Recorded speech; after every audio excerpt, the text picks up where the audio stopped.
নমস্কার, Surajit academy YouTube চ্যানেলে এবং ফেসবুক চ্যানেলে আপনাদের সকলকে স্বাগত জানাই।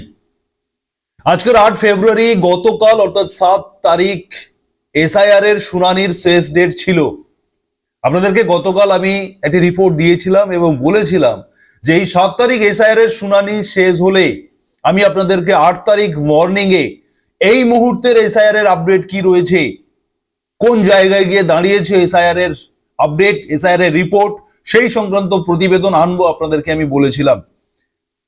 সে কারণে আপনাদেরকে জানাবো আজকের বেশ কয়েকটি গুরুত্বপূর্ণ বিষয় রয়েছে আপনাদেরকে জানানোর।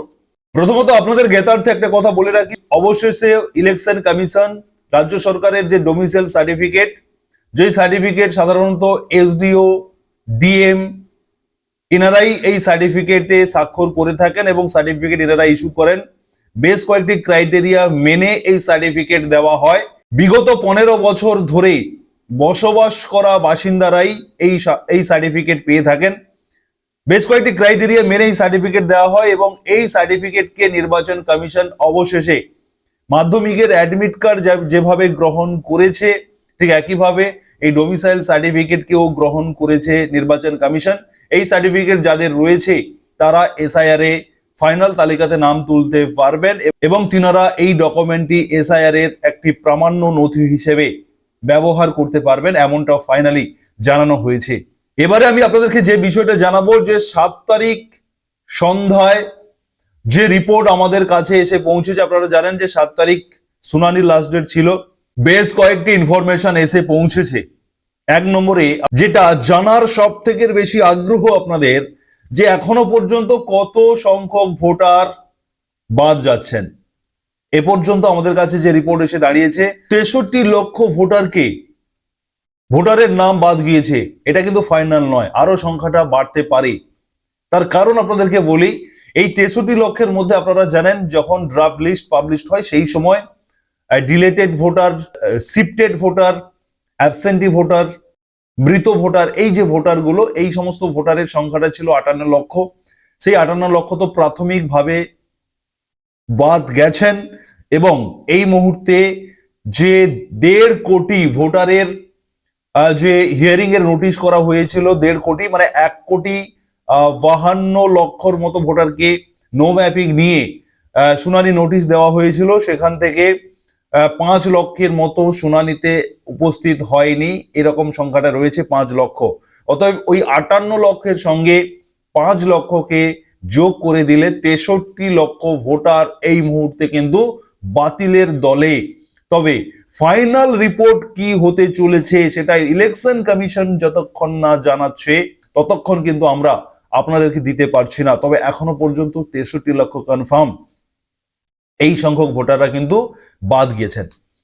এবারে যেটা বলবো 3 নম্বরে, যে এই যে এসআইআর এর শুনানি হলো 7 তারিখ শেষ হলো পূর্বসূচি অনুযায়ী।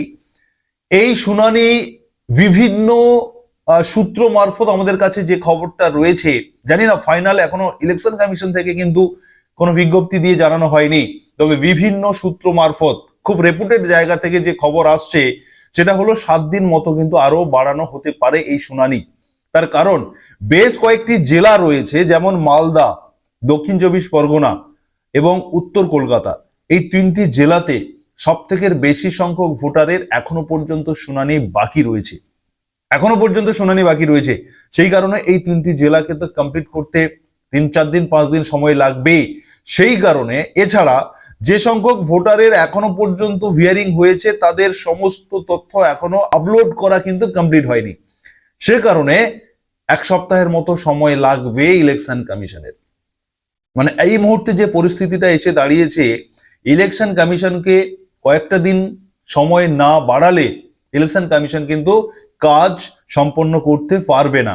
সেই কারণে খুব খুব খুব প্রবল সম্ভাবনা রয়েছে 7 দিনের মতো ডেট এক্সটেন্ড হওয়ার সম্ভাবনা। এবং বলা হচ্ছে 10 থেকে 20টি বিধানসভায়, আমাদের রাজ্যের এখনো পর্যন্ত 10 থেকে 20টি বিধানসভাতে শুনানি কিন্তু এখনো পর্যন্ত শেষ করা যায়নি 7 তারিখ সন্ধ্যার রিপোর্টে। তার মানে এই শুনানিগুলো তো শেষ করতে হবে। তবে এখানে আরেকটা বিষয় রয়েছে, যে অনেকেই মনে করছেন যে যে সমস্ত বিধানসভাতে বা জেলাতে শুনানি বাকি রয়েছে, শুধুমাত্র সেই সমস্ত জেলার জন্য এই ডেট এক্সটেন্ড বা সময় বাড়ানো হতে পারে অনেকে মনে করছে। আবার কেউ কেউ বলছেন যে না, এটা পুরো স্টেটের জন্য হয়তো 5 থেকে 7 দিন ডেট বাড়তে পারে, এমনটাও কিন্তু অনেকের ধারণা। এবারে আপনাদেরকে যেটা বলবো যে ফাইনাল তালিকা যেটা 14ই ফেব্রুয়ারি প্রকাশিত হওয়ার কথা ছিল, শুনানির ডেট যদি 7 দিন বেড়ে যায়, মানে যতদিন বাড়বে সেটা 5 থেকে 7 দিন হতে পারে, ঠিক ততদিন কিন্তু আরো পেছিয়ে যাবে এই ফাইনাল তালিকা প্রকাশের যে ডেটটা ছিল 14ই ফেব্রুয়ারি, সেটাও বেশ কিছুদিন পেছানোর কিন্তু প্রবল প্রবল সম্ভাবনা তৈরি হয়েছে। তো সেটা ইলেকশন কমিশন থেকে যতক্ষণ না তারা বিজ্ঞপ্তি দিয়ে জানাচ্ছে ততক্ষণ কিন্তু আমরা তো বলতে পারি না, তবে পেছনের প্রবল সম্ভাবনা এই পরিস্থিতি অনুযায়ী। এবারে আপনাদেরকে বলবো যে এই পরিস্থিতিটা কেন তৈরি হয়েছে, তার কতগুলো লিগ্যাল কারণ রয়েছে।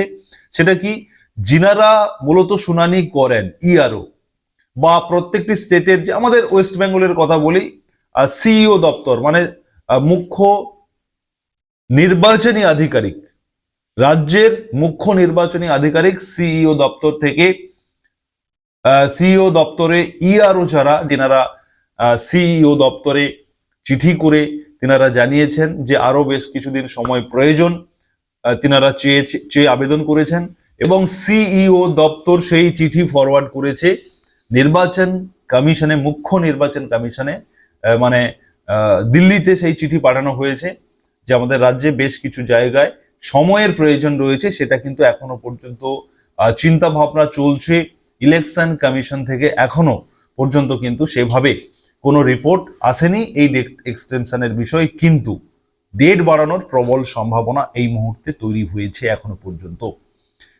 অতএব আপনাদেরকে আমরা প্রতিনিয়ত এসআইআর সংক্রান্ত আপডেট দিয়ে আসছি, বরাবরই দিয়ে আসছি, সঠিক আপডেট দিয়ে আসছি। আপনারা অবশ্যই সুরজিৎ একাডেমি ইউটিউব চ্যানেলে যারা দেখছেন আপনারা সাবস্ক্রাইব করবেন, যারা ফেসবুক থেকে দেখছেন আপনারা পেজটিকে ফলো করবেন এবং এই ভিডিওটি আপনারা শেয়ার করবেন। এই মুহূর্তের এসআইআর আপডেট কি রয়েছে এটা অত্যন্ত গুরুত্বপূর্ণ, শেয়ার করে দেবেন। ধন্যবাদ।